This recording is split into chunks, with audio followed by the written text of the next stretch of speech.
May question si Mami L. Sa 3 years po ba na breastfeeding nyo, pure breast milk po or mix po with formula? Alam mo, Mami L, isa siguro ko sa mga blessed na mommy kasi never akong nakabili ng formula milk and never kong napainom si baby, si Enzo, ng formula. So, kami po for 3 years, pure or exclusive breastfeeding lang po talaga ako. As in, yun lang talaga yung nadedede niya, yun lang yung natitake niya. Pero, syempre, nag-a-add na ako ng mga fresh milk, ganyan. Syempre, yung Yakult, ganun. Mahirap siyang i-sustain, syempre. Hindi naman din ganun kadali. Kailangan mo ng dedication, sakripisyo.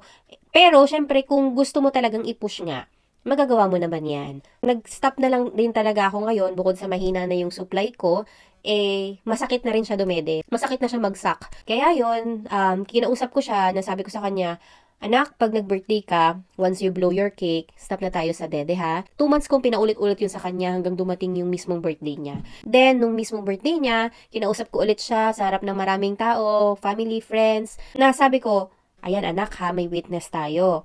Ngayong birthday mo, once you blow your cake, ano yung napag-usapan natin? No, dede. So, yun. Umano na din siya. Nag-approve na siya. Night after ng birthday niya, syempre medyo hirap pa siya noon. Kasi sabi niya, Mommy, I can't sleep. Hirap ako matulog. Dumating din sa point na nagigilty na ako. Na, ano kaya, palilayin ko na to para lang makabalik ng tulog. Pero kasi yun yung lagi kong ginagawa eh. It's the same mistake na I did it before. So, wala. Tiniis ko talaga siya. And yun, naaral din naman niya kung paano bumalik ng tulog. After nung birthday niya, tuloy-tuloy na until now. Siguro mga 3 weeks na siyang hindi nagdedede sa akin.